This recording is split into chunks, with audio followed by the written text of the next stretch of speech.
പരിശുദ്ധ പരമ ദിവ്യകാരുണ്യത്തിന്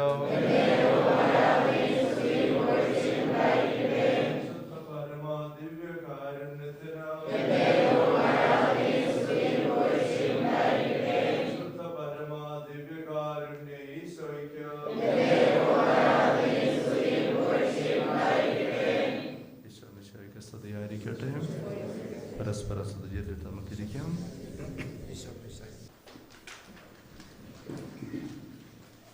ദൈവസ്നേഹത്തിൽ നമ്മൾ തെളിയുമ്പോൾ സഹോദര സ്നേഹവും ഊഷ്മളമാകും. അതെപ്പോഴും നമ്മൾ മനസ്സിൽ സൂക്ഷിക്കണം. ഇത് നമ്മൾ ആവർത്തിച്ച് നമ്മൾ തന്നെ പറഞ്ഞുകൊണ്ടിരിക്കണം. വീട്ടിൽ ഒരുമിച്ച് ഒരു മെരുക്കൂടിന് കീഴിൽ താമസിക്കാൻ ഈശോ കൂട്ടിച്ചേർത്തിരിക്കുന്ന വ്യക്തികൾ അവർക്കിടയിൽ ഒരു അകൽച്ച, ഒരു പെറുപെറുപ്പ്, അല്ലെങ്കിൽ പരാതി, പരിഭവം ഇങ്ങനെയൊക്കെ കയറുമ്പം മൊത്തം ആ കുടുംബത്തിൻ്റെ ദൈവാനുഭവവും അതുപോലെ താഴോട്ട് പോകും. പരസ്പര ബന്ധങ്ങളിൽ എന്ന് പറഞ്ഞതുപോലെ ആവർത്തിക്കുകയാണ്. നമ്മുടെ പരസ്പര ബന്ധങ്ങൾ എന്തുമാത്രം ഇൻറ്റിമസി, അത് ഊഷ്മളത, വിശുദ്ധമായ തുറവി, സ്നേഹം നമുക്കത് വളർത്തിയെടുക്കാൻ സാധിക്കുമോ? അതനുസരിച്ച് നമ്മൾക്ക് ദൈവാനുഭവത്തിലും വളരാൻ പറ്റുള്ളൂ. അവരോടൊരു ബന്ധമില്ലാതെ ഇങ്ങനെ ഒറ്റയാനായിട്ട് നടന്നിട്ട് ദൈവസ്നേഹത്തിൽ ഞാൻ ജ്വലിച്ചു കൊള്ളാം എന്ന് പറഞ്ഞാൽ അത് വലിയൊരു അബദ്ധമാണ്.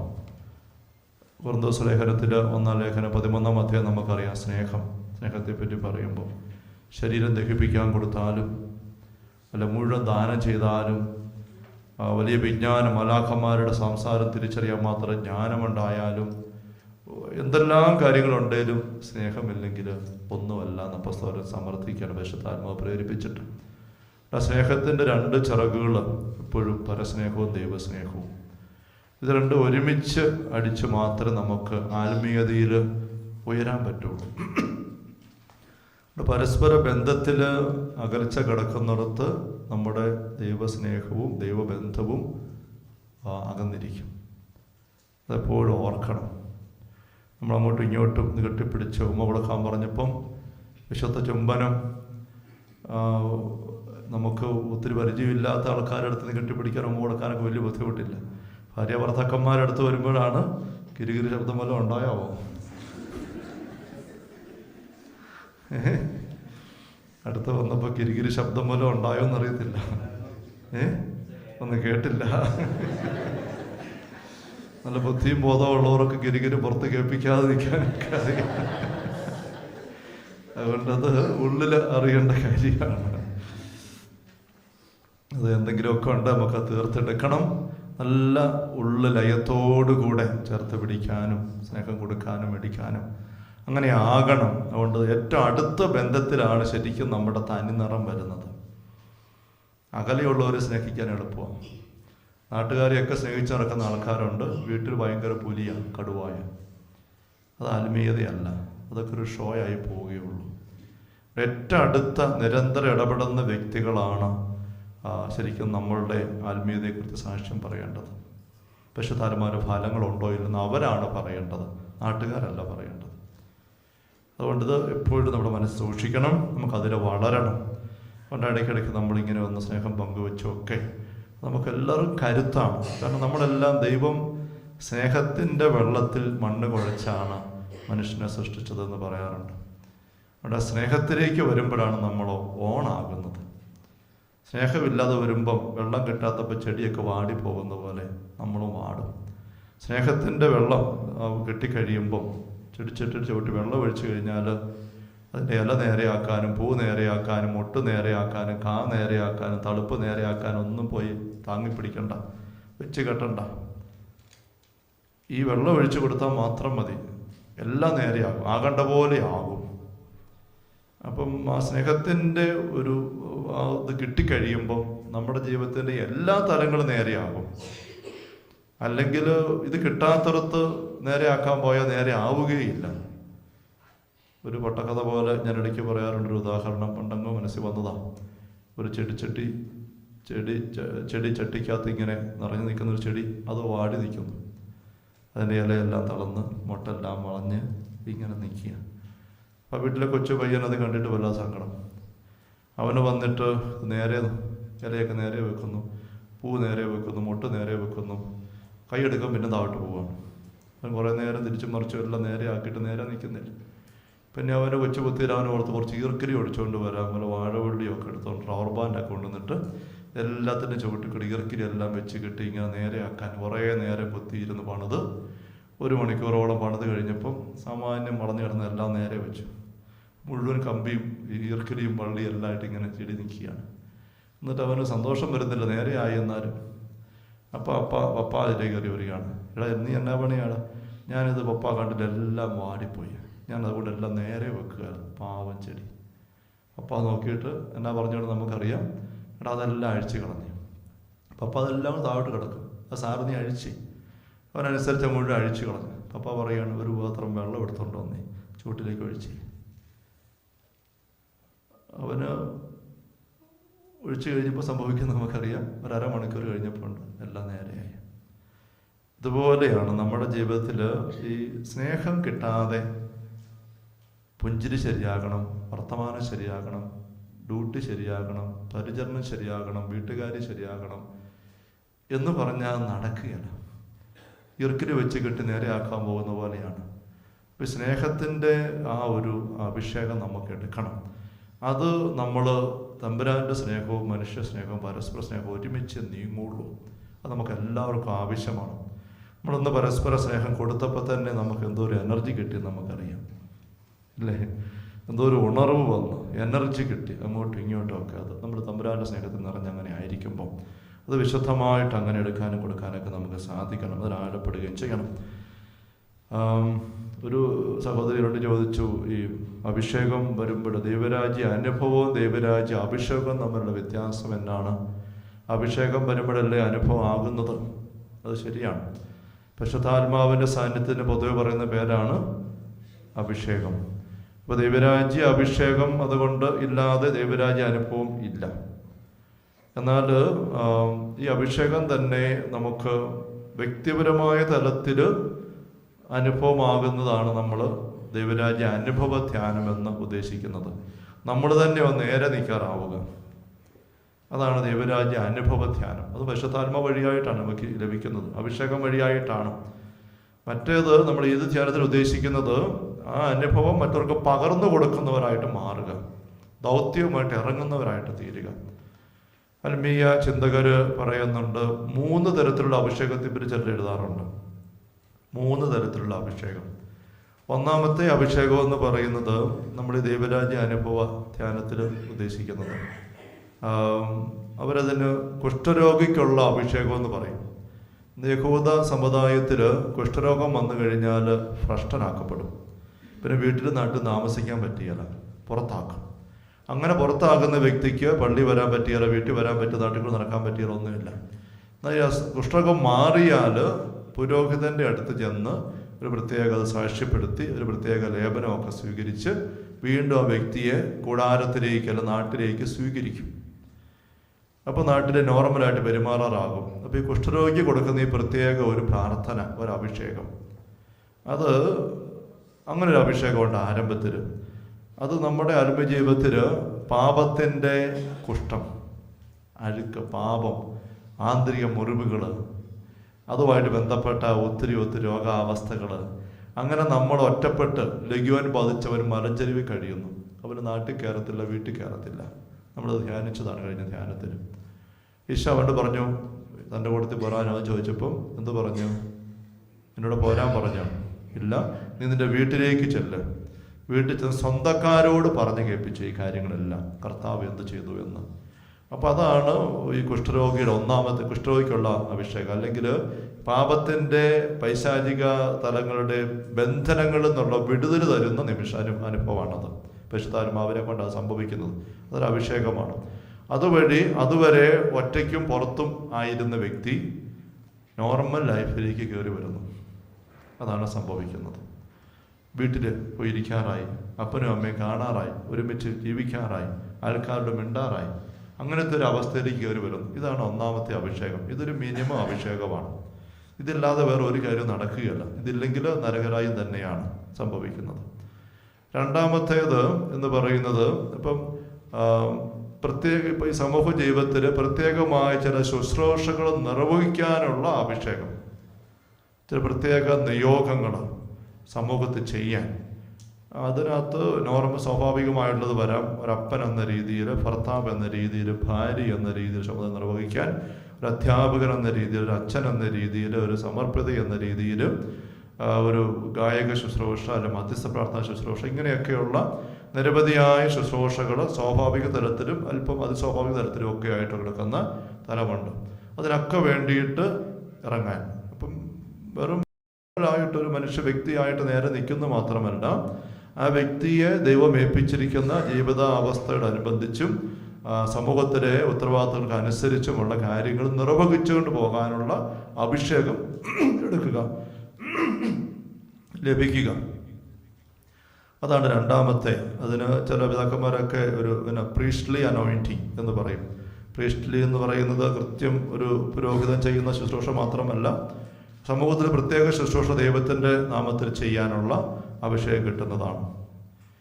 അതിനും അപ്പുറത്ത് റോയൽ അനോയിൻറ്റിങ് എന്ന് ചില ചിന്തകർ, ആത്മീയ ചിന്തകർ പേര് പറയുന്ന ഒരു അഭിഷേകമുണ്ട്. റോയൽ, കിങ്ലി, ഒരു രാജകീയ അഭിഷേകം. അത് അസാധാരണമായ രീതിയിൽ ദൈവിക ദൗത്യം നിർവഹിക്കാനായിട്ട് ദൈവം ഇച്ഛിക്കുമ്പം അത് തിരിച്ചറിഞ്ഞ് സ്വീകരിച്ച് നിർവഹിക്കുക, അതിനുള്ള ചുമതല ഒരു അനുഭവമാണ്. ചിന്തകർ ചൂണ്ടിക്കാണിക്കുന്ന ഒരു രംഗം അപ്പോസ്തലപ്രവർത്തനങ്ങളുടെ 8-ാമത്തെ അധ്യായത്തിൽ 26 മുതലുള്ള തിരുവചനങ്ങളിൽ പീലിപ്പോസിനെ പറ്റി പറയുന്നൊരു സംഭവം ചൂണ്ടിക്കാണിക്കാറുണ്ട്. അപ്പോസ്തലപ്രവർത്തനം 8-ാം അധ്യായം 26 മുതൽ ഉള്ള വചനങ്ങളിൽ കർത്താവിൻ്റെ ഒരു ദൂതൻ പീലിപ്പോസിനോട് പറഞ്ഞു, എഴുന്നേറ്റ് തെക്കോട്ട് നടന്ന് ജെറുസലേമിൽ നിന്ന് ഗാസയിലേക്കുള്ള പാതയിലെത്തുക. അതൊരു വിജനമായ പാതയായിരുന്നു. അവർ എഴുന്നേറ്റ് യാത്ര തിരിച്ചു. ഒരുമിച്ചങ്ങ് വായിക്കാം. അപ്പോൾ എത്യോപ്യക്കാരനായ ഒരു ഷണ്ഡൻ എത്യോപ്യ രാജ്ഞിയായ കന്ദാക്കയുടെ ഭണ്ഡാര വിചാരിപ്പുകാരൻ ജെറുസലേമിൽ ആരാധിക്കാൻ പോയിട്ട് തിരിച്ചു വരികയായിരുന്നു. രഥത്തിലിരുന്ന് അവൻ ഏശയ്യായുടെ പ്രവചനം വായിച്ചു കൊണ്ടിരുന്നു. ആത്മാവ് പീലിപ്പോസിനോട് പറഞ്ഞു, ആ രഥത്തെ സമീപിച്ച് അതിനോട് ചേർന്ന് നടക്കുക. പീലിപ്പോസ് അവൻ്റെ അടുക്കൽ ഓടിയെത്തി. അവൻ ഏശയ്യായുടെ പ്രവചനം വായിക്കുന്നത് കേട്ട് ചോദിച്ചു, വായിക്കുന്നത് നിനക്ക് മനസ്സിലാകുന്നുണ്ടോ? അവൻ പ്രതിവചിച്ചു, ആരെങ്കിലും വ്യാഖ്യാനിച്ചു തരാതെ എങ്ങനെയാണ് ഞാൻ മനസ്സിലാക്കുക? രഥത്തിൽ കയറി തന്നോട് കൂടെ ഇരിക്കാൻ പീലിപ്പോസിനോട് അവൻ അപേക്ഷിച്ചു. അവൻ വായിച്ചുകൊണ്ടിരുന്ന വിശുദ്ധ ഗ്രന്ഥ ഭാഗം ഇതാണ്: കൊലയ്ക്ക് കൊണ്ടുപോകുന്ന ആടിനെ പോലെയും കത്തിരിക്കുന്നതിൻ്റെ മുൻപിൽ മൂകനായി നിൽക്കുന്ന ആട്ടിൻകുട്ടിയെ പോലെയും അവൻ തൻ്റെ വായ് തുറന്നില്ല. അപമാനിതനായ അവൻ്റെ പിൻതലമുറയെപ്പറ്റി ആര് വിവരിക്കും? എന്നാൽ ഭൂമിയിൽ നിന്ന് അവൻ്റെ ജീവൻ അപഹരിക്കപ്പെട്ടു. ഷണ്ഡൻ പീലിപ്പോസിനോട് ചോദിച്ചു, ആരെക്കുറിച്ചാണ് പ്രവാചകൻ ഇത് പറയുന്നത്? തന്നെക്കുറിച്ച് തന്നെയോ അതോ മറ്റൊരാളെ കുറിച്ചോ? അപ്പോൾ പീലിപ്പോസ് സംസാരിക്കാൻ തുടങ്ങി. ഷണ്ഡൻ വായിച്ച വിശുദ്ധ ഗ്രന്ഥ ഭാഗത്ത് നിന്ന് ആരംഭിച്ച് അവനോട് ഈശോയുടെ സുവിശേഷം പ്രസംഗിച്ചു. അവർ പോകുമ്പോൾ ഒരു ജലാശയത്തിങ്കലെത്തി. അപ്പോൾ ഷണ്ഡൻ പറഞ്ഞു, ഇതാ വെള്ളം, എന്നെ ജ്ഞാനസ്നാനപ്പെടുത്തുന്നതിന് എന്തെങ്കിലും തടസ്സമുണ്ടോ? രഥം നിർത്തുവാൻ അവൻ ആജ്ഞാപിച്ചു. അവർ ഇരുവരും വെള്ളത്തിലിറങ്ങി. പീലിപ്പോസ് ഷണ്ഡന് സ്നാനം നൽകി. അവർ വെള്ളത്തിൽ നിന്ന് കയറിയപ്പോൾ കർത്താവിൻ്റെ ആത്മാവ് പീലിപ്പോസിനെ സംവഹിച്ചു കൊണ്ടുപോയി. ഷണ്ഡൻ അവനെ പിന്നീട് കണ്ടില്ല. സന്തോഷഭരിതനായി അവൻ യാത്ര തുടർന്നു. താൻ അസോത്തോസിൽ എത്തിയതായി പീലിപ്പോസ് കണ്ടു. എല്ലാ നഗരങ്ങളിലും ചുറ്റി സഞ്ചരിച്ച് സുവിശേഷം പ്രസംഗിച്ച് അവൻ കേസറിയായിലെത്തി. അപ്പം ഇങ്ങനെ ഒരു സംഭവം. പീലിപ്പോസ് ഈ ഒരു അനുഭവത്തിൽ കടന്നു പോകുന്നതിന് മുമ്പ് തന്നെ അദ്ദേഹം ഒരു അപ്പസ്തോലനാണ്. ശിഷ്യൻ ആയിട്ട് ശുശ്രൂഷ ചെയ്യുന്നു, പ്രസംഗിച്ച് നടക്കുന്നു. അതെല്ലാം ചെയ്യുന്നുണ്ട്. അതൊരു നോർമൽ ഒരു വ്യക്തി എന്ന രീതിയിൽ, സഭയിലെ ഒരു ശുശ്രൂഷകൻ എന്ന രീതിയിൽ ചെയ്യേണ്ട കാര്യം എല്ലാം ചെയ്തു പോകുന്നുണ്ട്. അതിനുള്ള അഭിഷേകമുണ്ട്. രണ്ടാം തരത്തിലെ അഭിഷേകമുണ്ട്. ഒന്നാം തരത്തിലെ അഭിഷേകം അതിന് മുമ്പ് തന്നെയുണ്ട്. സ്നാനം മാമോദിസ സ്വീകരിച്ചു, പാപങ്ങളൊക്കെ ഒഴിവാക്കി തമ്മിലോട് ചേർന്ന് കൂട്ടായ്മ ജീവിക്കുന്നു. അതിൻ്റെ ഒപ്പം അദ്ദേഹം സുവിശേഷ പ്രസംഗം നടത്തുന്നു. ഈ സ്റ്റേജിൽ മൂന്നാമത്തെ ഒരു അഭിഷേകം വരികയാണ്. ഒരു ദിവസം അപ്രതീക്ഷിതമായിട്ട് കർത്താവ് ഒരു ദൂതൻ എന്ന് വെച്ചാൽ അത് പരിശുദ്ധാത്മാവിൻ്റെ ഇടപെടൽ തന്നെയാണ്. ദൈവത്തിൻ്റെ മാലാഖ പറയുന്നത് ദൈവത്തിൻ്റെ ആത്മാവിൻ്റെ സാന്നിധ്യം തന്നെയാണ്. പറയുകയാണ്, എഴുന്നേറ്റ് തെക്കോട്ട് നടന്ന് ജെറുസലേമിലെ ഗാസായിലേക്കുള്ള പാതയിലെത്തുക. അങ്ങനെ ഒരു പറച്ചിൽ. ഇത് പരിശുദ്ധാത്മാവിൻ്റെ പ്രേരണ. നമ്മൾ ലൂക്ക 2 കാണുന്നുണ്ടല്ലോ, മാതാവ് യോസേപ്പും കുഞ്ഞിനെയും കൊണ്ട് ദേവാലയത്തിൽ വരുമ്പം ശിമയോൻ പള്ളിക്കകത്ത് അപ്പുറത്ത് എവിടെ മൂലയ്ക്കിരുന്ന് പ്രാർത്ഥിക്കുകയായിരുന്നു. അപ്പോൾ പരിശുദ്ധാത്മാവ് പ്രേരിപ്പിച്ചു എണീറ്റ് പള്ളിയിലേക്ക് ചെല്ലാൻ. അതെന്തിനാ പള്ളിയോട് പോകുന്നത്? ഇപ്പം ഞാൻ ഇങ്ങനെ പ്രാർത്ഥിച്ചിരിക്കുന്ന ആളാണ്, അതാണ് എൻ്റെ ഡ്യൂട്ടി. ഇപ്പം എന്തായാലും ഞാൻ പള്ളിക്കകത്തോട്ട് പോകുന്നത് എന്ന് ചോദിച്ചാൽ ഉത്തരവൊന്നുമില്ല. പക്ഷെ പരിശുദ്ധാത്മാവ് എന്തോ വേറൊരു കാര്യം ചെയ്യാൻ പോവുകയാണ്. അതൊരു അഡീഷണൽ ദൗത്യമാണ്. അപ്പോൾ അങ്ങനെ എണീറ്റ് വന്ന് പള്ളിയിലോട്ട്. എന്തിനാ വരുന്ന അറിയത്തില്ല. സമയനഷ്ടമാണ്, എണീറ്റ് നടക്കാൻ ബുദ്ധിമുട്ടുണ്ട്, അത് ഭാരമാണ്. അങ്ങനെയൊക്കെ ചിന്തിക്കാൻ പോയ ഉത്തരവൊന്നുമില്ല. എന്തിനാ? അതിന് ഉത്തരവില്ല. പക്ഷേ പ്രേരണ വരുന്നു, ചെല്ല് പള്ളിയിലോട്ട്. അപ്പം അനുസരിച്ചു ചെന്നു. അപ്പോഴാണിത് യോസേപ്പും മാതാവും കൂടെ ഉണ്ണിയും കൊണ്ട് വരുന്നത്. അപ്പോൾ പരിശുദ്ധാത്മ പ്രേരണ കൊടുക്കുകയാണ്, ഇതാണ് നീ കാത്തിരിക്കുന്ന രക്ഷ. ഉടനെ അടുത്തത് കുഞ്ഞിനെ എടുത്തു. ഉടനെ പരിശുദ്ധാത്മാവ് പ്രേരിപ്പിച്ചതെല്ലാം പറയുകയാണ്. കുഞ്ഞിനെക്കുറിച്ചും അമ്മയെക്കുറിച്ചും പ്രവചിക്കുന്നു.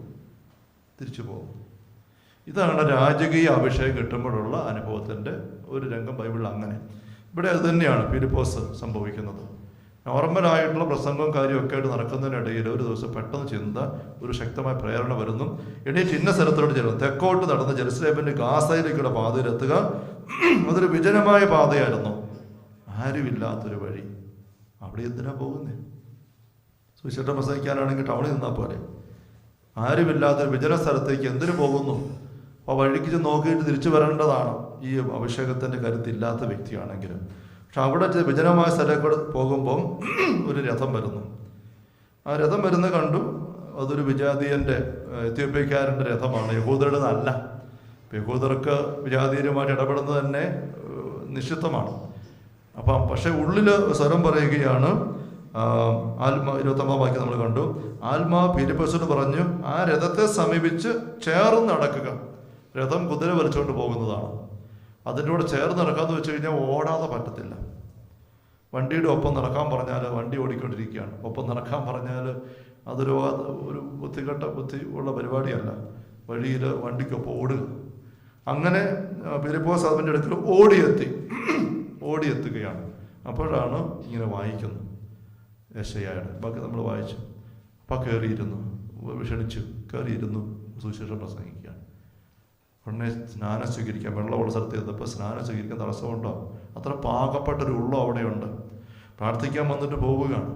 അപ്പോൾ തമ്പുരാന് ഈ എത്യോപ്യക്കാരൻ ഷണ്ടനായ വ്യക്തിക്ക് കൊടുക്കാൻ ആഗ്രഹിക്കുന്നത് കൊടുക്കാൻ കൈയെത്തുന്നിടത്തുള്ള വ്യക്തിയെ ഓണാക്കിയിട്ട്, നമ്മൾ ഓല ടാക്സിയൊക്കെ പോലെ, ഊബർ ടാക്സിയൊക്കെ പോലെ അല്ലേ, ആരെ വിളിക്കുമ്പോൾ അടുത്തുള്ള ആളിന് അങ്ങോട്ട് വിളി കിട്ടുമെന്ന് പറഞ്ഞ പോലെ തമ്പുരാൻ്റെ ആത്മാവ് ഒരു നോർമൽ ടൈം ടേബിളും രീതിയും വിട്ട് ചിലരോട് ചില കാര്യങ്ങൾ ആവശ്യപ്പെടും. അത് ചെയ്യാനുള്ള അഭിഷേകം കൊടുക്കും. അത് കഴിയുമ്പോൾ തീർന്നു. ഇവിടെ നമ്മൾ കണ്ടത് കഴിഞ്ഞപ്പം ആത്മാവ് ഫിലിപ്പോസിനെ വഹിച്ചുകൊണ്ട് പോയി. പിന്നെ എത്യോപ്യക്കാരൻ അങ്ങനെ കണ്ടില്ല. ഫിലിപ്പോസ് നോക്കുമ്പോൾ ഉണ്ട് ഒരു സ്ഥലത്ത് താൻ എത്തിയിരിക്കുന്നു, അസോത്തോസിലെത്തിയിരിക്കുന്നു. അപ്പം ആ പ്രത്യേകം. അപ്പം ഇത് ഒരു സൂപ്പർലേറ്റീവാണ്. അത് നമ്മൾ ഒന്നാം അഭിഷേകം സ്വീകരിച്ച് രണ്ടാമത്തെ അഭിഷേകത്തിൽ ആഴപ്പെട്ട് തമ്പുരാൻ്റെ മുമ്പിൽ ഉള്ളു ചേർത്ത് നടക്കുന്ന അവസരത്തിൽ തമ്പുരാൻ ഇങ്ങനെയുള്ള ചില കമാൻഡുകൾ തരും. അത് ഉള്ളിൽ കിട്ടുന്ന ശക്തമായ പ്രേരണകളാണ്. അത് വിവേചിക്കേണ്ട ആവശ്യമുണ്ട് ഒത്തിരി ഗൗരവത്തോടെ. അത് നമ്മൾ ഓരോരുത്തരും ശീലിച്ചെടുക്കണം. വിവേചനം, ശക്തമായ പ്രേരണ പിശാചിന് വിട്ടുതരാൻ പറ്റും. അതവിടെയാണ് അതിൻ്റെ കെണി. അതുകൊണ്ട് നമ്മളത് ദൈവത്തിൻ്റെതാണോ അല്ലയോ എന്നുള്ളത് തിരിച്ചറിയാനുള്ള മാർഗങ്ങൾ നമ്മൾ ആത്മജീവിതത്തിൽ സ്ഥിരതയോടെ മുന്നോട്ട് പോയി കണ്ടെത്തിയിരിക്കണം. വിവേചനം, വിവേചനത്തെപ്പറ്റി നമ്മൾ കുറച്ചൊക്കെ നേരത്തെ ചിന്തിച്ചിട്ടുണ്ട്. ഒരു ചിന്ത കിട്ടിക്കഴിയുമ്പോൾ അതിനോട് ചേർന്ന് വരുന്ന ആന്തരിക അനുഭവം എന്താണെന്നുള്ളതാണ് ആദ്യം ശ്രദ്ധിക്കേണ്ടത്. പരിശുദ്ധാത്മാവിൻ്റെ ഫലങ്ങൾക്ക് ഉതകുന്ന അനുഭവങ്ങൾ ഈ ചിന്തയ്ക്കൊപ്പം നമ്മുടെ ഉള്ളിൽ വരുന്നുണ്ടോ ഇല്ലയോ?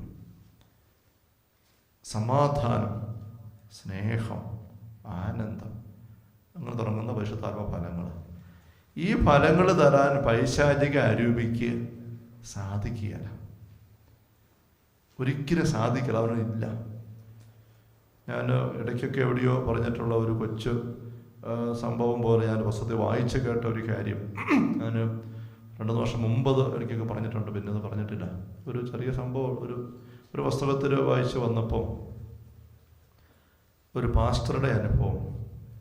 ആ പാസ്റ്റർ തൻ്റെ ശുശ്രൂഷാ വേദിയിൽ ഒരു കൂട്ടായ്മയുടെ ദിവസം ശുശ്രൂഷ നിർവഹിക്കുമ്പം പ്രസംഗം പറഞ്ഞത് നരകത്തെക്കുറിച്ചാണ്. നരകത്തിലെ പീഡകൾ, പിശാചുക്കൾ മനുഷ്യരെ ഇട്ട് പീഡിപ്പിക്കുന്നതിനെ പറ്റി അംഗീകരിച്ച് വർണ്ണിച്ചങ്ങ് പറഞ്ഞു.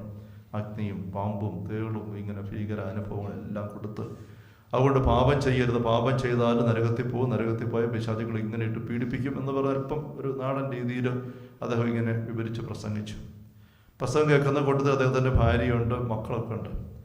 വീട്ടിൽ വന്നു കഴിഞ്ഞപ്പോൾ ഈ പാസ്റ്ററുടെ കൊച്ചു മകള് അടുത്ത് വന്ന് ചോദിച്ചു, പപ്പാ, അതെ പപ്പാ ഇന്ന് പ്രസംഗം പറഞ്ഞില്ലേ നരകത്തിൽ പിശാചുക്കൾ ഇങ്ങനെ പാപം ചെയ്യുന്നവരെ എല്ലാം ഇട്ട് പീഡിപ്പിക്കുകയെന്ന്. അപ്പോൾ മോളത്ര ശ്രദ്ധിച്ചല്ലോ എന്ന സന്തോഷത്തിൽ പാസ്റ്റർ പറഞ്ഞു, അതേ മോളെ, അതുകൊണ്ട് പാപമൊന്നും ചെയ്യരുത്, സൂക്ഷിക്കണം. പക്ഷെ പപ്പ, ഒരു സംശയം എനിക്ക് തോന്നുന്നത്, ഈ അങ്ങനെ പാപം ചെയ്യുന്നവരെ എല്ലാം പിശാച് ഇങ്ങനെ നരകത്തിൽ പീഡിപ്പിക്കുകയാണെങ്കിൽ ഈ പിശാചും ദൈവവും തമ്മിൽ എന്തെങ്കിലും രഹസ്യ ഉടമ്പടി കാണും.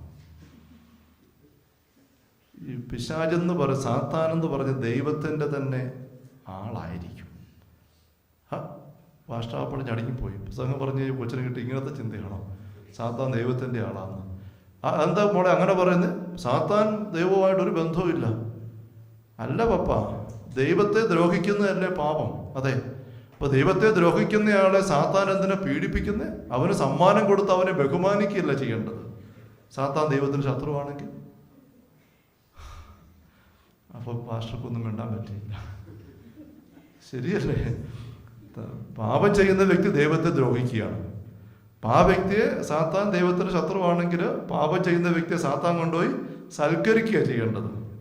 അവന് സമ്മാനം കൊടുത്ത് അവനെ സുഖിപ്പിച്ച് രസിപ്പിച്ച് അവനെ. ഇത് ദൈവത്തെ ദ്രോഹിക്കുന്ന വ്യക്തിയെ സാത്താനും ദ്രോഹിക്കുന്നു. അപ്പം പാപം ചെയ്യരുത്. അതുകൊണ്ട് അപ്പം ഈ സാത്താൻ ദൈവത്തിൻ്റെ ഒരു ഗൂഢ ഏജന്റ് ആയിരിക്കാനാണ് സാധ്യത. കൊച്ചിൻ്റെ അങ്ങനെ ഒരു അനുഭവം ഇങ്ങനെ പുസ്തകത്തിൽ വായിച്ചു വന്നപ്പം എന്താ ഉത്തരം?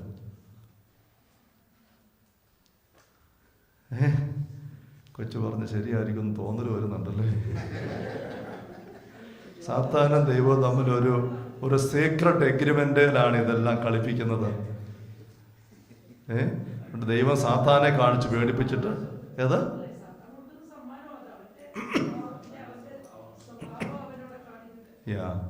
ഈ സാത്താന് അവന് കൊടുക്കാൻ പറ്റുന്നതിലെ മാക്സിമം ബെസ്റ്റാണ് അവൻ കൊടുക്കുന്നത്. അവൻ ഉണ്ടാക്കി വെച്ചിരിക്കും. അതാണ് നരകം.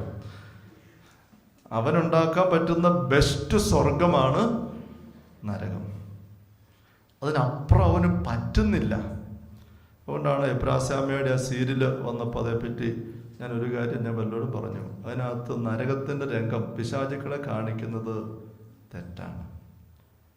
കാരണം അതിനകത്ത് പിശാചുക്കൾ ഡാർലിംഗ് എന്ന് പറഞ്ഞ് ഭാര്യയും ഭർത്താവും ലൂസിഫറും ഭാര്യയും കൂടി കെട്ടിപ്പിടിച്ച് ഉമ്മ കൊടുത്തു ഇങ്ങനെ നടക്കുക.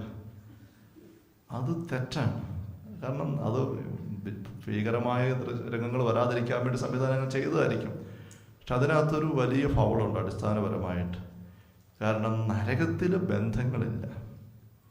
അത് കണ്ടാൽ തോന്നുന്നു നരകത്തിൽ പോയാലും വലിയ കുഴപ്പമില്ല, ഭാര്യയും ഭർത്താവൊക്കെ സ്നേഹമായിട്ട് ജീവിക്കാമല്ലോ നരകത്തിൽ. പിന്നെ തീയൊക്കെ ഉണ്ടെന്ന് പറയുന്നാലും കുഴപ്പമില്ല, സ്നേഹമായിട്ട് ജീവിക്കാം അവിടെ എന്നൊരു അല്പം ചിന്തിച്ചാൽ അതാണ് അങ്ങനത്തെ വരുന്ന അപകടം. നരകത്തിൽ ബന്ധമില്ലായ്മയുടെ മൂർധന്യ അവസ്ഥയാണ്, വെറുപ്പാണ്. അവിടെ വെറുപ്പിൻ്റെ തീയാണ്.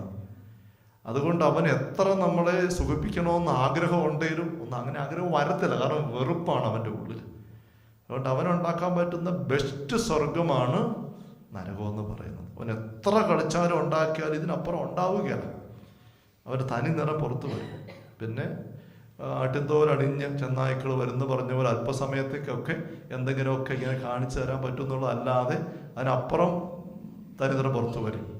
അപ്പം അതുകൊണ്ട് ഈ സമാധാനം, സ്നേഹം, ആനന്ദം, ഇങ്ങനെയുള്ള സൗമ്യത, ഈ പരിശുദ്ധാത്മാവിൻ്റെ ഫലങ്ങൾ പിശാചിന് തരാൻ പറ്റുകയില്ല, ഉണ്ടാക്കാൻ പറ്റുകയില്ല. അപ്പം ഇത് നമുക്ക് വിവേചിക്കാനുള്ള ഒരു അടിസ്ഥാന ഒന്നാമത്തെ മാനദണ്ഡമാണ്. നമുക്കൊരു ചിന്ത കിട്ടിക്കഴിയുമ്പം അതിനനുബന്ധമായിട്ട് വരുന്നത് അകൽച്ച, മടുപ്പ്, ആനന്ദമില്ലായ്മ, അസ്വസ്ഥത, അത് നമ്മുടെ ഉള്ളിൽ വിവേചിക്കണം, സൂക്ഷ്മതയോടെ വിവേചിക്കണം. നമ്മൾ ഏതിൻ്റെ സാന്നിധ്യമാണ് കയറി വരുന്നത് എന്ന് നമ്മൾ സൂക്ഷ്മതയോടെ വിവേചിച്ചെടുക്കണം. അതിൽ നമ്മൾ വളരണം. അല്ലെങ്കിൽ ഇങ്ങനെ ശക്തമായ പ്രേരണ പെട്ടെന്നിട്ട് നമ്മളെ വഴിതെറ്റിക്കാനായിട്ട് പിശാചിന് സാധിക്കും. പരിശുദ്ധാത്മാവ് ഒരു പ്രേരണ ഇട്ട് തരുമ്പം, പരിശുദ്ധാത്മാവിൻ്റെ സാന്നിധ്യം വരുമ്പോൾ തന്നെ അതിനോടൊപ്പം നമുക്കൊരു ആത്മീയ കരുത്ത്, സ്നേഹത്തിൻ്റെ ഒരു ജ്വലിക്കൽ, നല്ലൊരു സ്വസ്ഥത. ബുദ്ധിയിൽ എന്തിനാ ഈ വചനവഴിയിലേക്ക് പോകുന്നതെന്ന് അറിയത്തില്ല. ബുദ്ധിയിൽ ശമയോനും പിടികിട്ടുന്നില്ല, പ്രാർത്ഥിച്ചിരിക്കാവുന്ന സമയത്ത് എന്തിനാ പള്ളിക്കകത്ത് എല്ലാവരും ഒരിടത്തോട്ട് പോകുന്നത് അറിയത്തില്ല. ബുദ്ധിയിൽ ഉത്തരവില്ല. പക്ഷെ ഉള്ളിൽ, രൂപയിൽ നല്ല ഉറപ്പുള്ള പ്രേരണയാണ്, ചിന്തയാണ്, അങ്ങോട്ട് ചെല്ലണം. അപ്പം ഇവിടെ നമ്മൾ വിവേചിച്ചെടുക്കണം. അപ്പം ഇത് അങ്ങനെ നീങ്ങുമ്പോഴാണ് നമുക്ക് ഈ തമ്പുരാൻ്റെ ഈ റോയൽ അഭിഷേകം, അല്ലെങ്കിൽ കിങ്ങിണി അഭിഷേകം എന്നൊക്കെ ചില ചിന്തകർ പറയുന്നതായ അഭിഷേകം പൂർത്തിയായിരിക്കാൻ സാധിക്കുക. അത് നമ്മളാരും സ്ഥിരമായിട്ടൊരു ഓഫീസ് പോലെ കിട്ടുന്നതല്ല, കുറച്ച് പേർക്ക് മാത്രമായിട്ടുള്ളതുമല്ല. തമ്പുരാൻ വിശ്വസിക്കാവുന്ന ആർക്കും തൻ്റെ കൈയെത്തുന്നിടത്ത് ഉള്ളവരെ ഓരോ സാഹചര്യം അനുസരിച്ച് ഇങ്ങനെ വിളിക്കും, നിയോഗിക്കും, കൃപയും കൊടുക്കും ചെയ്യാൻ. അത് കഴിയുമ്പോൾ തീർന്നു, അത് കഴിയുമ്പോൾ തീരും. അപ്പോൾ അത് ആ സമയത്തേക്ക് ആ ദൗത്യത്തിന് മാത്രമുള്ളൊരു നിറയ്ക്കലാണ്, അഭിഷേകമാണ്. അപ്പം ഇങ്ങനെ അഭിഷേകത്തിൻ്റെ 3 തലങ്ങളെ പറ്റി പറയുന്നുണ്ട്. അപ്പം നമ്മളത് ഈ ഒന്നാമത്തേതായിട്ട് പോയാൽ നമ്മൾ ഒന്നുമില്ല. പാപാവസ്ഥയിലും വെറുപ്പിലും വിദ്വേഷത്തിലും നരകരാജ്യ അവസ്ഥയിലേക്ക് നമ്മൾ വരേണ്ട അവസ്ഥയിൽ, അസ്ഥിര അവസ്ഥയിൽ കിടക്കുന്നിടത്ത് ഇതേപോലെ ചിന്തിക്കാനേ പറ്റത്തില്ല. അപ്പം അവിടെ നമ്മളെപ്പോഴും കയറി വരണം. അത് മിനിമം പതിവായിട്ട് കുമ്പസാരിച്ചും പാപങ്ങൾ ഒഴിവാക്കിയും ഉണ്ടായാൽ തന്നെ അത് കുമ്പസാരത്തിൽ ഏറ്റുപറഞ്ഞ് തിരുത്തി കൂട്ടായ്മയിലേക്ക് വന്ന് അതൊരു നോർമൽ.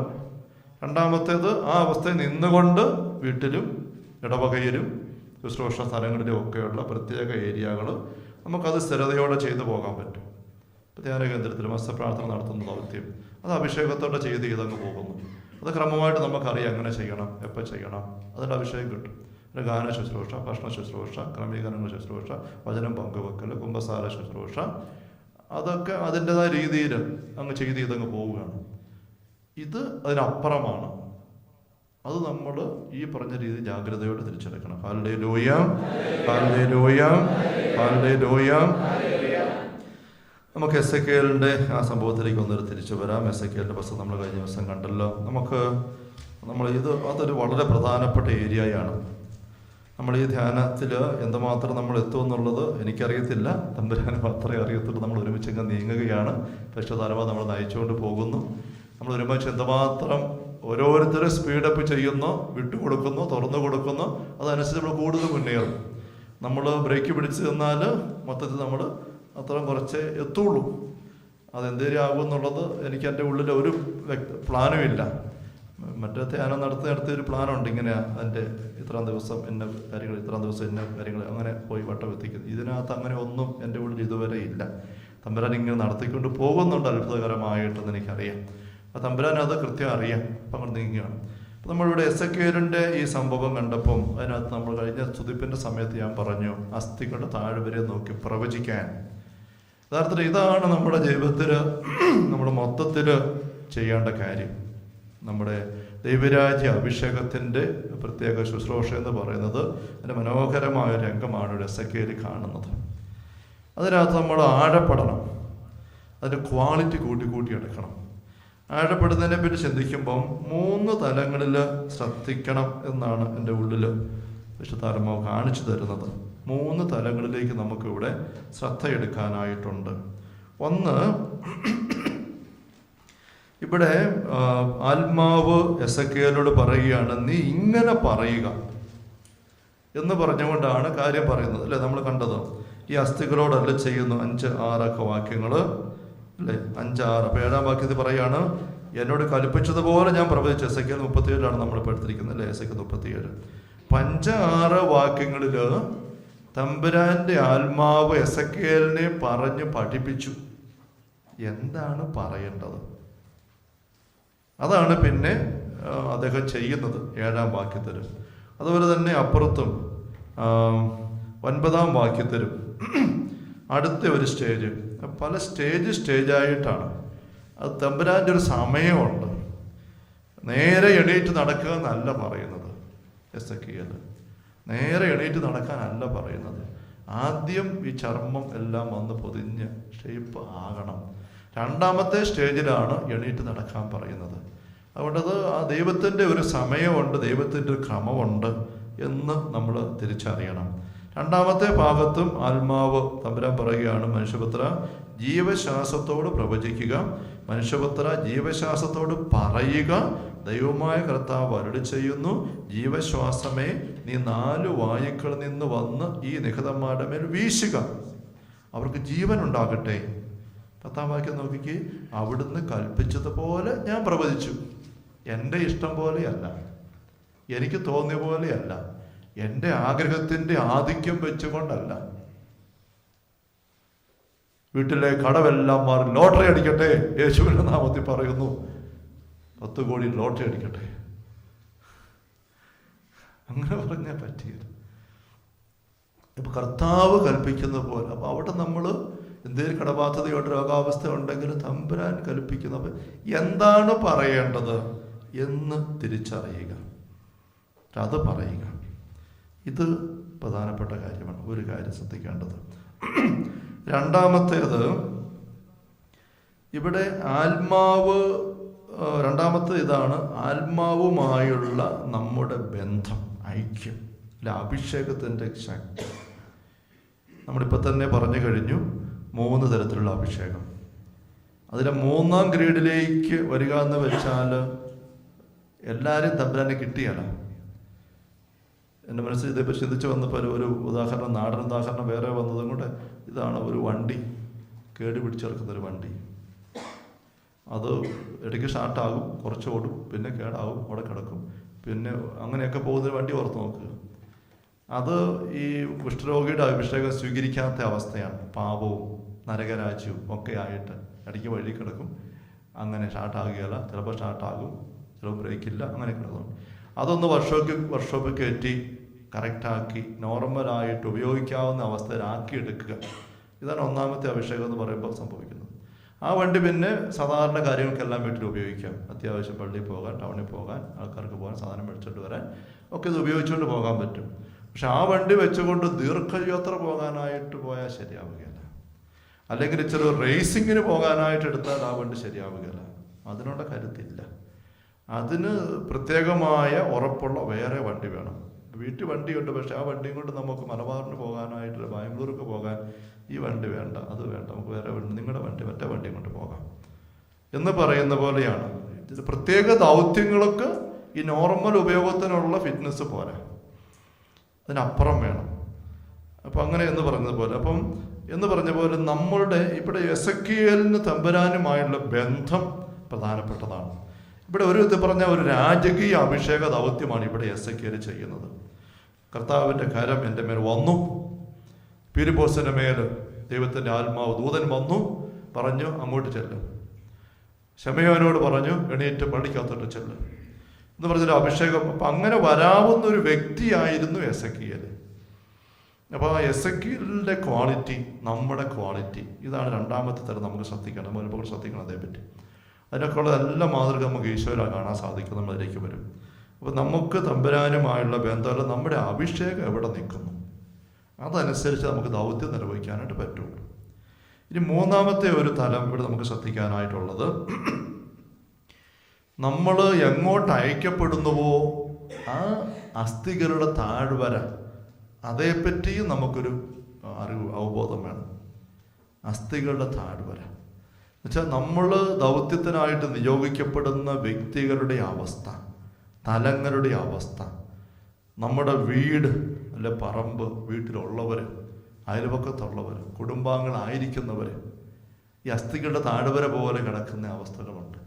അവിടേക്ക് നമ്മൾ ചെല്ലുമ്പം നമുക്കുണ്ടാകാൻ പോകുന്ന അനുഭവം, ഇവിടെ എസെക്കിയേലിനെ ഇങ്ങനെ കൊണ്ടുവന്ന് കാണിച്ചിട്ട് ചുറ്റി നടക്കാൻ പറഞ്ഞു. ചുറ്റി നടക്കുമ്പോൾ വളരെയേറെ ഉണ്ടായിരുന്നു. അസ്ഥികൾ കിടക്കുന്ന സ്ഥലത്ത് പോയി നിൽക്കാൻ ആർക്കും ഇഷ്ടമില്ല. അത് അരോചകമാണ്, ഭീകരവുമാണ് അസ്ഥികൾ കിടക്കുന്ന സ്ഥലം. അപ്പം അതിൻ്റെ ഒരു അന്തരീക്ഷം. അപ്പം ഇതാണ് മൂന്നാമത്തെ കാര്യം. ഇവിടെ നമുക്കൊരു പക്ഷേ മൂന്നാമത്തെ കാര്യത്തെ നമുക്ക് ആദ്യം ആരംഭിക്കാം. മൂന്നാമത്തേത്, അപ്പം നമ്മൾ ആരുടെ പക്കലേക്ക് ദൈവരാജ്യ അഭിഷേകവുമായിട്ട് നിയോഗിക്കപ്പെടുന്നുവോ അവിടേക്ക് നമ്മൾ ഇറങ്ങുമ്പം നമ്മൾ അഭിമുഖീകരിക്കേണ്ടി വരുന്ന കാര്യങ്ങളെപ്പറ്റി നമുക്കൊരു അവബോധം വേണം. എങ്കിലേ ദൗത്യം നിർവഹിച്ചിട്ട് മുന്നോട്ട് പോകാൻ പറ്റുള്ളൂ. പീലിപ്പോസിൻ്റെ കാര്യത്തിൽ വന്നപ്പോൾ നമ്മൾ പറഞ്ഞു, ഗാസയിലേക്കുള്ള വഴി ചെല്ലാൻ പറഞ്ഞു. Hallelujah, hallelujah. അപ്പം അവിടെ ചെന്നപ്പം ഒന്ന് വിജനമായ സ്ഥലം, പിന്നെ ഇതാ വരുന്ന ഒരു എത്യോപ്യൻ രഥം, എത്യോപ്യക്കാരൻ. യഹൂദർക്ക് അത് കാണുമ്പോഴേ ഇട്ടിട്ട് പോകാനേ തോന്നുള്ളൂ, വിജാതീയമായിട്ട് സംസർഗമില്ല. അപ്പം അങ്ങനത്തെ ഒരു അവസ്ഥയിലേക്കാണ് പക്ഷേ ഫിലിപ്പോസിനെ ആത്മാവ് കൊണ്ടുപോകുന്നത്. അപ്പം നമ്മളെ തമ്പുരാൻ ദൗത്യവുമായിട്ട് കൊണ്ടുപോകുമ്പം അവിടെ നമ്മളെ സ്വീകരിക്കാനായിട്ട് ആരും നിൽക്കണമെന്നില്ല, ഇപ്പോൾ ഉണ്ടാവുകയല്ല. മാത്രമല്ല പലപ്പോഴും നമ്മളുടെ ഒരു സ്വാഭാവിക അഭിരുചിക്കും പ്രതീക്ഷയ്ക്കും വിരുദ്ധമായ രീതിയിൽ അരോചകത്വമുള്ള, നമുക്ക് മടുപ്പ് തോന്നിപ്പിക്കുന്ന സാഹചര്യങ്ങളായിരിക്കും അവിടെ പലപ്പോഴും ഉള്ളത്. Hallelujah, hallelujah, hallelujah, hallelujah. എസെക്കിയേലിന്റെ പുസ്തകത്തിൽ ആദ്യ അധ്യായത്തിൽ അദ്ദേഹത്തിൻ്റെ തന്നെ ദൗത്യത്തെപ്പറ്റി 1, 2, 3 അധ്യായങ്ങളിലായിട്ട് എസെക്കിയേലിന്റെ വിളിയെപ്പറ്റിയുള്ള വിവരണങ്ങളുണ്ട്. അതിലിപ്പോൾ ദീർഘമായ വിവരണങ്ങളാണ്. 1-ാമത്തെ അധ്യായത്തിൽ എസെക്കിയേലിന്റെ പക്കൽ ദൈവം ദർശനം ഉണ്ടാകുന്നതിനെ പറ്റിയാണ്. 1-ാം അധ്യായം 1-ാം വാക്യം, 30-ാം വർഷം 4-ാം മാസം 5-ാം ദിവസം ഞാൻ കേബാർ നദിയുടെ തീരത്ത് പ്രവാസികളുടെ ഒത്ത് കഴിയുമ്പോൾ സ്വർഗം തുറക്കപ്പെട്ടു, എനിക്ക് ദൈവത്തിൻ്റെ ദർശനങ്ങളുണ്ടായി. അത്ര മതി. അതിൻ്റെ അവസാനം 26 മുതലുള്ള വാക്യങ്ങളും നമ്മളൊന്ന് വായിച്ചതാണ്. അവയുടെ 26 മുതൽ, അവയുടെ തലയ്ക്ക് മുകളിലുള്ള വിധാനത്തിന് മീതെ ഇന്ദ്രനീല കല്ല് പോലെയുള്ള ഒരു സിംഹാസനത്തിൻ്റെ രൂപം ഉണ്ടായിരുന്നു, മനുഷ്യൻ്റെത് പോലെയുള്ള ഒരു രൂപം അതിലിരിപ്പുണ്ടായിരുന്നു. അങ്ങനെ പറഞ്ഞത് വിവരിച്ചിരിക്കുകയാണ്. അപ്പം 28-ാം വാക്യത്തിൽ നമ്മൾ വായിച്ചതാണ്, മഴയുള്ള ദിവസം മേഘത്തിൽ കാണപ്പെടുന്ന മഴവില്ല് പോലെയായിരുന്നു അവൻ്റെ ചുറ്റുമുണ്ടായിരുന്ന പ്രകാശം. കർത്താവിൻ്റെ മഹത്വത്തിൻ്റെ രൂപം കാണപ്പെട്ടത് ഈ വിധത്തിലാണ്, ദർശിച്ച മാത്രമേ ഞാൻ കമിഴ്ന്നു വീണു, ആരോ സംസാരിക്കുന്ന സ്വരം ഞാൻ കേട്ടു. പിന്നീട് ആ തമ്പുരാൻ ദൗത്യം ഏൽപ്പിക്കുകയാണ്. അപ്പോൾ ഈ ദൗത്യം നിർവഹിക്കാനായിട്ട് എസെക്കിയേൽ ചെല്ലുമ്പം ഉണ്ടാകാൻ പോകുന്ന അനുഭവങ്ങളെപ്പറ്റി അവിടെ തമ്പുരാൻ മുൻകൂട്ടി പറയുന്നുണ്ട്. ഇവിടെ നമുക്ക് ഒരുമിച്ചങ്ങ് വായിക്കാം. 2-ാം അധ്യായം 1 മുതൽ. അവൻ എന്നോട് പറഞ്ഞു, മനുഷ്യപുത്ര, എഴുന്നേറ്റ് നിൽക്കുക, എനിക്ക് നിന്നോട് സംസാരിക്കാനുണ്ട്. അവൻ എന്നോട് സംസാരിച്ചപ്പോൾ ആത്മാവ് എന്നിൽ പ്രവേശിച്ച് എന്നെ കാലുകളിൽ ഉറപ്പിച്ചു നിർത്തി. അവൻ എന്നോട് സംസാരിക്കുന്നത് ഞാൻ കേട്ടു. അവൻ എന്നോട് പറഞ്ഞു, മനുഷ്യപുത്ര, ഇസ്രായേൽ ജനത്തിന്റെ അടുത്തേക്ക് നിന്നെ ഞാൻ അയക്കുന്നു, എന്നെ എതിർത്ത നിഷേധികളുടെ അടുത്തേക്ക്. അവരും അവരുടെ പിതാക്കന്മാരും ഇന്നേ ദിവസം വരെ എന്നെ ധിക്കരിച്ചവരാണ്. അവർ മറക്കട മുഷ്ടികളും കഠിന ഹൃദയരുമാണ്. അവരുടെ അടുത്തേക്കാണ് നിന്നെ ഞാൻ അയക്കുന്നത്. ദൈവമായ കർത്താവ് അരുളി ചെയ്യുന്നുവെന്ന് നീ അവരോട് പറയുക. അവർ ധിക്കാരികളുടെ ഭവനമാണ്. അവർ കേട്ടാലും കേൾക്കാൻ വിസമ്മതിച്ചാലും അവരുടെ ഇടയിൽ ഒരു പ്രവാചകൻ ഉണ്ടായിരുന്നുവെന്ന് അവർ അറിയും. മനുഷ്യപുത്ര, നീ അവരെയോ അവരുടെ വാക്കുകളെയോ ഭയപ്പെടേണ്ട. മുള്ളുകളും ഒളിച്ചെടികളും നിന്നോടൊപ്പം ഉണ്ടായേക്കാം. തേളുകളുടെ മേൽ നിനക്ക് ഇരിക്കേണ്ടി വരാം. എന്നാലും നീ അവരുടെ വാക്ക് കേട്ട് ഭയപ്പെടുകയോ നോട്ടം കണ്ട് പരിഭ്രമിക്കുകയോ വേണ്ട. കാരണം അവർ ധിക്കാരികളുടെ ഭവനമാണ്. അവർ കേട്ടാലും ഇല്ലെങ്കിലും എൻ്റെ വാക്കുകൾ നീ അവരോട് പറയണം. കാരണം അവർ ധിക്കാരികളുടെ ഭവനമാണ്. മനുഷ്യപുത്ര, ഞാൻ നിന്നോട് പറയുന്നത് കേൾക്കുക. ആ ധിക്കാരികളുടെ ഭവനത്തെ പോലെ നീയും ധിക്കാരി ആകരുത്. ഞാൻ നിനക്ക് തരുന്നത് വാ തുറന്ന് ഭക്ഷിക്കുക. ഞാൻ നോക്കി, അതാ നീട്ടിയ ഒരു കരവും അതിലൊരു ലേഖന ചുരുളും. അവനത് എൻ്റെ മുൻപിൽ വിടർത്തി. അതിൻ്റെ അകത്തും പുറത്തും എഴുതിയിരുന്നു. അതിന് വിലാപങ്ങളും പരിദേവനങ്ങളും ദുരിതങ്ങളും രേഖപ്പെടുത്തിയിരുന്നു. കുറച്ചുകൂടെ വായിക്കാം. അവൻ എന്നോട് പറഞ്ഞു, മനുഷ്യപുത്ര, നീ കാണുന്ന ഈ ചുരുൾ ഭക്ഷിക്കുക. എന്നിട്ട് പോയി ഇസ്രായേൽ ഭവനത്തോട് സംസാരിക്കുക. ഞാൻ വാൽ തുറന്നു. അവൻ ആ ചുരുൾ എനിക്ക് ഭക്ഷിക്കാൻ തന്നു. അവൻ പറഞ്ഞു, മനുഷ്യപുത്ര, ഞാൻ തരുന്ന ഈ ചുരുൾ ഭക്ഷിച്ച് വയറ് നിറയ്ക്കുക. ഞാനത് ഭക്ഷിച്ചു. വായിലത് തേൻ പോലെ മധുരിച്ചു. അവൻ വീണ്ടും പറഞ്ഞു, മനുഷ്യപുത്ര, നീ ഇസ്രായേൽ ഭവനത്തിൽ ചെന്ന് എൻ്റെ വാക്കുകൾ അവരെ അറിയിക്കുക. അന്യഭാഷയും ദുർഗ്രഹമായ ശൈലിയും ഉപയോഗിക്കുന്നവരുടെ അടുത്തേക്കല്ല, ഇസ്രായേൽ ഭവനത്തിലേക്കാണ് നിന്നെ ഞാൻ അയക്കുന്നത്. അന്യഭാഷയും ദുർഗ്രഹമായ ശൈലിയും കഠിന പദങ്ങളും ഉപയോഗിക്കുന്ന ജനതകളുടെ അടുത്തേക്കല്ല നിന്നെ ഞാൻ അയക്കുന്നത്. അങ്ങനെയുള്ളവരുടെ അടുത്തേക്കായിരുന്നെങ്കിൽ അവർ തീർച്ചയായും നിന്റെ വാക്ക് ശ്രവിക്കുമായിരുന്നു. എന്നാൽ ഇസ്രായേൽ ഭവനം നിന്റെ വാക്ക് കേൾക്കുകയില്ല. കാരണം എൻ്റെ വാക്ക് കേൾക്കാൻ അവർ തയ്യാറല്ല. എന്തെന്നാൽ ഇസ്രായേൽ ഭവനം മുഴുവനും കടുത്ത നെറ്റിയും കഠിന ഹൃദയവും ഉള്ളവരാണ്. നിന്റെ മുഖം അവരുടെ മുഖങ്ങൾക്കെതിരെയും നിന്റെ നെറ്റി അവരുടെ നെറ്റികൾക്കെതിരെയും ഞാൻ കഠിനമാക്കിയിരിക്കുന്നു. തീക്കല്ലിനേക്കാൾ കടുപ്പമുള്ള വജ്രക്കല്ല് പോലെ നിന്റെ നെറ്റി ഞാൻ കടുപ്പമുള്ളതാക്കിയിരിക്കുന്നു. നീ അവരെ ഭയപ്പെടേണ്ട, അവരുടെ നോട്ടത്തിൽ പരിഭ്രമിക്കുകയും വേണ്ട. അവർ ധിക്കാരികളുടെ ഭവനമാണ്.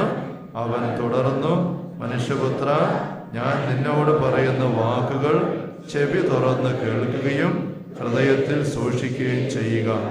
നീ പ്രവാസികളുടെ അടുത്തേക്ക് ചെന്ന് ദൈവമായ കർത്താവ് അരുളി ചെയ്യുന്നു എന്ന് പറയുക. അവർ കേൾക്കുകയോ കേൾക്കാതിരിക്കുകയോ ചെയ്യട്ടെ. അതെ, അപ്പം ഒരു കണ്ണി കൂടെ വായിക്കാം. ആത്മാവ് എന്നെ മേൽപോട്ടുയർത്തി കർത്താവിൻ്റെ മഹത്വം സ്വസ്ഥാനത്ത് നിന്ന് ഉയർന്നപ്പോൾ വലിയ ഭൂകമ്പത്തിൻ്റെത് പോലെ ഒരു ശബ്ദം എൻ്റെ പിന്നിൽ ഞാൻ കേട്ടു. ആ ജീവികളുടെ ചെറുകൾ പരസ്പരം സ്പർശിച്ചുണ്ടായ ശബ്ദവും അവയുടെ സമീപത്തുള്ള ചക്രങ്ങളുടെ ശബ്ദവുമാണ് വലിയ ഭൂകമ്പത്തിൻ്റെ ശബ്ദം പോലെ ഞാൻ കേട്ടത്. ആത്മാവ് എന്നെ ഉയരത്തിലൂടെ വഹിച്ചു കൊണ്ടുപോയി. പര്യാകുലനും അമർഷം പൂണ്ടവനുമായിട്ടാണ് ഞാൻ പോയത്.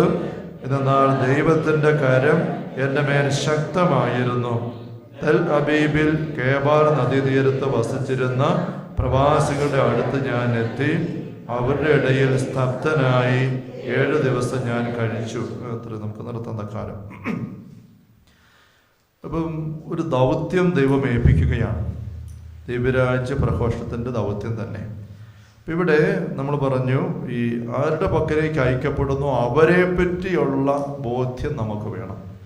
ആ ബോധ്യം ഇവിടെ എസെക്കേലിന് ദൈവം കൊടുക്കുകയാണ്. അപ്പം ഇവിടെ ഒരു സുഖമുള്ള സന്തോഷമുള്ള രസകരമായ ഒരു കാര്യമല്ല തമ്പുരാൻ പറഞ്ഞു വെക്കുന്നത്. എടുത്തു പറഞ്ഞിരിക്കുന്ന കാര്യങ്ങളൊക്കെ വളരെ 2-ാം അധ്യായത്തിൽ 6-ാം വാക്യം ഒന്നല്ലേ നോക്കിക്ക്. 2-ാം അധ്യായം 6-ാം വാക്യം, മനുഷ്യപുത്ര, നീ അവരെയോ അവരുടെ വാക്കുകളെയോ ഭയപ്പെടേണ്ട. മുള്ളുകളും മുൾച്ചെടികളും നിന്നോടൊപ്പം ഉണ്ടായേക്കാം, തേളുകളുടെ മേൽ നിനക്ക് ഇരിക്കേണ്ടി വരാം. എന്നാലും നീ അവരുടെ വാക്ക് കേട്ട് ഭയപ്പെടുകയോ നോട്ടം കണ്ട് പരിഭ്രമിക്കുകയോ വേണ്ട. നോക്കിക്ക്, എത്രയോ വലിയൊരു രൂക്ഷമായ ഭീകരമായ അവസ്ഥയാണ് ഈ ദൗത്യ നിർവഹണത്തിൽ നിന്നെ കാത്തിരിക്കുന്നത്. വരണ്ട അസ്ഥികളുടെ താഴ്വര എന്ന് പറഞ്ഞ പോലെ ഇവിടെ പറയുന്നത്, മുള്ളുകളും മുൾച്ചെടികളും നിന്നോടൊപ്പം ഉണ്ടാവും. ഒപ്പം ഉണ്ടായിരിക്കാന്ന് വെച്ചാൽ നമ്മൾ അനങ്ങുമ്പോഴൊക്കെ മുള്ളു കൊണ്ട് കയറുന്നു, ഒരു സ്വസ്ഥതയില്ല. വീണ്ടും പറയുന്നത്, തേളുകളുടെ മേൽ നിനക്ക് ഇരിക്കേണ്ടി വരാം. തേളിൻ്റെ മേൽ ഇരിക്കുക എന്ന് പറഞ്ഞാൽ എന്താ, അതിനെങ്ങനെ നമുക്ക് വിശദീകരിക്കാൻ പറ്റുക? അതുപോലത്തെ അനുഭവം നിനക്കുണ്ടാവാം, തേളിൻ്റെ മേലിരിക്കുന്നത് പോലെ. അങ്ങനെ പറഞ്ഞിരിക്കുകയാണ്. നമ്മൾ മത്തായി 10 ഇവിടെ നിന്ന് കൈപിടിച്ചിട്ട് ഈശോ അപ്പസ്തലന്മാരെ അയക്കും പറയുന്ന, ചെന്നായ്ക്കൾക്കിടയിലേക്ക് കുഞ്ഞാടുകളെ എന്ന പോലെ അയക്കുന്നു എന്ന് പറയുമ്പോഴും ഇതിൻ്റെ തന്നെ മറ്റൊരു രംഗം തന്നെ അവിടെ നമ്മൾ കാണുന്നത് അല്ലേ. 16-ാം വാക്യം, മത്തായി 10:16 വാക്യം, ചെന്നായ്ക്കളുടെ ഇടയിലേക്ക് ചെമ്മരിയാടുകൾ എന്ന പോലെ ഞാൻ നിങ്ങളെ അയക്കുന്നു. അതിനാൽ നിങ്ങൾ സർപ്പങ്ങളെ പോലെ വിവേകികളും പ്രാവുകളെ പോലെ നിഷ്കളങ്കരുമായിരിക്കുവിൻ. അപ്പം പൈസ പറഞ്ഞു, കുഞ്ഞാടുകളുടെ ഇടയിലേക്ക് ഒരു ചെന്നായി വന്നാൽ പോലും സംഭവം എത്ര ഭീകരമായിരിക്കും, രൂക്ഷമായിരിക്കും നമുക്കറിയാം. ഒറ്റ ചെന്നായിക്ക് അറിയാം അത് ആട്ടുകൂട്ടത്തിലേക്കും. ഇവിടെ ഒരു കുഞ്ഞാടിനെ, ചെമ്മരിയാടിനെ ചെന്നായ്ക്കളുടെ കൂട്ടത്തിലേക്ക് അയക്കുന്നു എന്ന് പറയുമ്പോൾ അതിൻ്റെ രൂക്ഷത എന്നൊക്കെ പറയുന്നത് വർണ്ണനാതീതമാണ്, പാപനാതീതമാണെന്ന് പോലും പറയാം. അതുപോലെയാണ് എന്ന് പറഞ്ഞ പോലെയാണ് ഇവിടെ. അപ്പം അത് ഈശോയോടെ പറഞ്ഞിരിക്കുന്നത് ഒരേ ആത്മാവ് തന്നെയാണ് ഈശോയിലൂടെ ഇവിടെ എസെക്കിയേലിൻ്റെ പക്കലൊക്കെ സംസാരിക്കുന്നത്. അപ്പം ഇതുപോലെയുള്ളൊരു അനുഭവം വീണ്ടും 3-ാമത്തെ അധ്യായത്തിൽ 7, 8, 9 വാക്യങ്ങൾ നമുക്കൊന്നൊരു വായിച്ച് നോക്കാം. എന്നാൽ ഇസ്രായേൽ ഭവനം നിന്റെ വാക്ക് കേൾക്കുകയില്ല, കാരണം എൻ്റെ വാക്ക് കേൾക്കാൻ അവർ തയ്യാറല്ല. എന്നാൽ ഇസ്രായേൽ ഭവനം മുഴുവനും കടുത്ത നെറ്റിയും കഠിന ഹൃദയവും ഉള്ളവരാണ്. നിന്റെ മുഖം അവരുടെ മുഖങ്ങൾക്കെതിരെയും നിന്റെ നെറ്റി അവരുടെ നെറ്റികൾക്കെതിരെയും ഞാൻ കഠിനമാക്കിയിരിക്കുന്നു. തീക്കല്ലിനേക്കാൾ കടുപ്പമുള്ള വജ്രക്കല്ല് പോലെ നിന്റെ നെറ്റി ഞാൻ കടുപ്പമുള്ളതാക്കിയിരിക്കുന്നു. നീ അവരെ ഭയപ്പെടേണ്ട, അവരുടെ നോട്ടത്തിൽ പരിഭ്രമിക്കുകയും വേണ്ട എന്ന് പറഞ്ഞിരിക്കുകയാണ്. അപ്പം തമ്പുരാൻ നമ്മളെ ഒരുക്കുന്നുണ്ട്. പരിഭ്രമിക്കരുത്, ഭയപ്പെടരുത്. അപ്പം അവരുടെ ഭാഗത്തു നിനക്കുണ്ടാകുന്നതായ ഈ ദുരനുഭവങ്ങളുടെ എതിർപ്പുകൾ 7-ാം വാക്യം പറയുകയാണ്, ഇസ്രായേൽ ഭവനം നിന്റെ വാക്ക് കേൾക്കുകയില്ല, കാരണം എൻ്റെ വാക്ക് കേൾക്കാൻ അവർ തയ്യാറല്ല. നിന്റെ വാക്ക് അവർ കേൾക്കുകയില്ല, കാരണം എൻ്റെ വാക്ക് കേൾക്കാൻ അവർ തയ്യാറല്ല. സാമുവേലിൻ്റെ 1-ാം പുസ്തകം 8-ാമത്തെ അധ്യായത്തിൽ നമ്മൾ കഴിഞ്ഞ ധ്യാനത്തിൽ ശ്രദ്ധിച്ചു പോയൊരു വചനഭാഗമാണ്. രാജാവിന് വേണ്ടിയുള്ള മുറവിളിയുടെ രംഗം ഇല്ലേ. 1 സാമുവേൽ 8. ഈ സാമുവേൽ വൃദ്ധനായപ്പം രാജാവിനെ വേണമെന്ന് പറഞ്ഞുകൊണ്ട് ആൾക്കാർ സാമുവേലിൻ്റെ പക്കൽ വന്ന് ആവശ്യപ്പെടുന്ന രംഗം. അപ്പം അങ്ങനെ ആവശ്യപ്പെടുമ്പോൾ സാമുവേൽ വല്ലാത്ത വിഷമമായി. 6, 7 വാക്യങ്ങൾ, രാജാവിനെ തരിക എന്ന് അവർ പറഞ്ഞത് സാമുവേലിന് ഇഷ്ടമായില്ല. അവൻ കർത്താവിനോട് പ്രാർത്ഥിച്ചു. അവിടുന്ന് സാമുവേലിനോട് പറഞ്ഞു, ജനം പറയുന്നത് കേൾക്കുക, അവർ നിന്നെയല്ല തങ്ങളുടെ രാജാവായ എന്നെയാണ് തിരസ്കരിച്ചിരിക്കുന്നത്. അപ്പം ഇവിടെ നമുക്കൊക്കെ വളരെ പെട്ടെന്ന് തെറ്റിദ്ധാരണ വരാവുന്ന ഒരു കാര്യമാണ്. എന്താണ്, സാമുവേൽ ന്യായാധിപനായിട്ട് ശുശ്രൂഷ ചെയ്യുന്നു. ഇസ്രായേൽക്കാർക്ക് രാജാവില്ല, ദൈവമാണ് രാജാവ്. ദൈവം സാമുവേൽ വഴി ജനത്തെ അത്ഭുതകരമായി നയിച്ചുകൊണ്ട് പോകുന്നു. നൂറ്റാണ്ടുകളായിട്ട് ഈജിപ്ത് മുതൽ ഇങ്ങോട്ട് വലിയ അത്ഭുതങ്ങളൊക്കെ സംഭവിച്ച് ചെങ്കടലൊക്കെ മുറിച്ച് അങ്ങനെ മന്നയെല്ലാം കൊടുത്ത് ഇവിടെ കൊണ്ടുവന്ന് അങ്ങനെ തേനും പാലുള്ളത് കാനാദേശത്ത് കൊണ്ടുവന്ന് ഒന്നിനും കുറവില്ല. പക്ഷേ ഇപ്പം ഈ ആൾക്കാർക്ക് അപ്പുറത്ത് ഇപ്പുറത്ത് മൊബാബികാരും ഫിലിസ്തീൻകാരും കാനാന്യരും ഒക്കെ രാജാവും കൊട്ടാരും സൈന്യവും ഒക്കെ ഉണ്ട്, അതുപോലെ ഞങ്ങൾക്കും വേണം. ഇങ്ങനെ പറഞ്ഞുകൊണ്ട് പറഞ്ഞപ്പം അതിനകത്ത് സാമുവേലിനോടുള്ള ഒരു തിരസ്കരണമുണ്ട്. എന്ന് വെച്ചാൽ ഒരു രാജാവിനെ വാഴിച്ചു തരിക, ഇനി മുതൽ രാജാവ് ഞങ്ങളെ ഭരിക്കട്ടെ, ഞങ്ങളുടെ കാര്യം രാജാവ് നോക്കട്ടെ, ഞങ്ങളുടെ ആവശ്യം വരുമ്പോൾ രാജാകൊട്ടാരത്തിൽ പോകണം, നിന്റെ അടുത്ത് ഇനി വരുന്നില്ല, നീ ഞങ്ങളെ ഇങ്ങനെ ഭരിക്കണ്ട, നീ ഞങ്ങളെ ഇങ്ങനെ നയിക്കണ്ട എന്നും അതിനർത്ഥമുണ്ട്. അപ്പം ഇനി മുതൽ സാമുവേലും വേണ്ട, പിള്ളേരും വേണ്ട, നിങ്ങൾ മാറിയിരിക്കുക, ഞങ്ങളെ നയിക്കാനുള്ള ആൾ കൊട്ടാരത്തിൽ രാജാവായിട്ട് വരണം, അത് വേറെ ആൾ മതി. അപ്പോൾ സാമുവേലിന് മാനുഷികമായിട്ട് പെട്ടെന്ന് ഫീൽ ചെയ്തു, ഇത്രയും നാൾ ജീവിതകാലം മുഴുവനും ഈ ജനത്തിന് വേണ്ടി ശുശ്രൂഷ ചെയ്തിട്ട് അവസാനം വന്നപ്പോൾ നിങ്ങളങ്ങ് മാറിയിരിക്കുക, പിള്ളേരെ മാറ്റിക്കൂ, വേറെ ആളിനെ തരാനായിട്ട് നോക്കൂ, പറ്റുമോ ഇല്ലെന്ന് നോക്കുക എന്ന് പറയുകയാണ്. അത് സാമുവേലിന് വിഷമമായി. ആ വിഷമം തമ്പുരാന്റെ പക്കൽ പറഞ്ഞപ്പോൾ എന്താ തമ്പുരാൻ പറഞ്ഞത്? 7-ാം വാക്യം, സാമുവേൽ പറഞ്ഞു, ജനം പറയുന്നത് കേൾക്കുക, അവർ നിന്നെയല്ല തങ്ങളുടെ രാജാവായി എന്നെയാണ് തിരസ്കരിച്ചിരിക്കുന്നത്. അത് തന്നെയാണ് ഇവിടെ എസെക്കിയേലിനോട് തമ്പുരാൻ പറഞ്ഞത്. എസെക്കിയേൽ 3 നമ്മൾ കണ്ടു, 7-ാം വാക്യത്തിൽ, ഇസ്രായേൽ ഭവനം നിന്റെ വാക്ക് കേൾക്കുകയില്ല, കാരണം എൻ്റെ വാക്ക് കേൾക്കാൻ അവർ തയ്യാറല്ല. അപ്പൊ നിന്നോട് അവര് അനുസരണക്കേട് കാണിക്കുന്നു, നിന്നെ അവർ കേൾക്കാൻ തയ്യാറല്ല, നിന്നെ തിരസ്കരിക്കുന്നു, നിന്നോട് മല്ല് കാണിക്കുന്നു. ഇതിൻ്റെ കാരണം നിന്നോടുള്ള വെറുപ്പല്ല, എന്നോടുള്ള വെറുപ്പാണ്. നിന്നോടുള്ള വെറുപ്പല്ല, എന്നോടുള്ള വെറുപ്പാണ്. എന്നോടുള്ള നിഷേധാത്മകതയാണ് നിന്റെ അടുത്ത് കാണിക്കുന്നത്. അത് കണ്ടിട്ട് നീ പരിഭ്രമിക്കണ്ട, ഭയപ്പെടണ്ട, അവരെ എതിർക്കണ്ട, വെറുക്കണ്ട. ഇത് നമ്മളെല്ലാവരും ഗൗരവത്തോടെ എടുക്കണം. തമ്പുരാന്റെ അരൂപിയോട് തുറവിയില്ലാതെ നടക്കുന്ന ഒരു വ്യക്തി, അല്ലെ ഒരു കുടുംബം, ഒരു ജനം, അവരുടെ അടുത്ത് നമ്മൾ ആത്മീയ ശുശ്രൂഷ ചെയ്യാൻ ചെല്ലുമ്പോൾ അവിടെ നിന്നും എതിർപ്പ് വരും, പുച്ഛം വരും, പരിഹാസം വരും, വെല്ലുവിളി വരും, ചീത്തവാക്കുകൾ വരും. അപ്പം നമ്മൾ സാധാരണ പെട്ടെന്ന് നമ്മൾ ഡൗൺ ആകും. ഞാൻ ഇത്രയും നല്ല കാര്യം പറഞ്ഞുകൊണ്ട് വന്നിട്ട് എന്നോട് ഇവരിങ്ങനെയാണല്ലോ പെരുമാറുന്നത്, ഇങ്ങനെയാണല്ലോ അവർ പ്രതികരിക്കുന്നത്.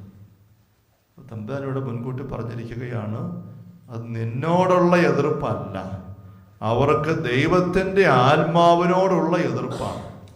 അതവർ പ്രകടിപ്പിക്കുകയാണ്. അത് കണ്ട് നീ മനസ്സിടിയരുത്, അത് കണ്ട് നീ മനസ്സിടിയരുത്.